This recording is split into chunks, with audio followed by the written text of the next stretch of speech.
আপনি হয়তো ভাবছেন গ্রিন টি আর ব্ল্যাক টি দুটো আলাদা গাছ থেকে আসে। একদম না, দুটোই আসে একই গাছ, ক্যামেলিয়া সাইনেনসিস থেকে।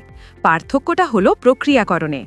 গ্রিন টিকে অক্সিডাইজ বা গাজন করা হয় না, তাই এর রং সবুজ আর অ্যান্টিঅক্সিডেন্টও থাকে বেশি। গ্রিন টিতে থাকা এপিগ্যালোক্যাটেচিন গ্যালেট বা ইসিজি অ্যান্টিঅক্সিডেন্টটি ভিটামিন সি এর চেয়ে প্রায় ১০০ গুণ আর ভিটামিন ই এর চেয়ে প্রায় ২৪ গুণ শক্তিশালী। গ্রিন টি পান করার পর যে শান্ত এবং মনোযোগপূর্ণ অনুভব হয় তার কারণ হল এতে থাকা এল-থিয়ানিন নামের অ্যামাইনো অ্যাসিড। এই উপাদানটি উদ্বেগ ও স্ট্রেস কমাতে সাহায্য করে। অনেকেই ওজন কমাতে গ্রিন টি খান। এটি আপনার মেটাবলিজম বাড়িয়ে চর্বি পোড়াতে সাহায্য করে।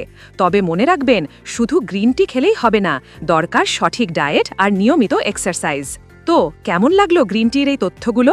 কমেন্টে জানান, আর এমন আরও অজানা তথ্যের জন্য আমাদের চ্যানেলটি সাবস্ক্রাইব করুন।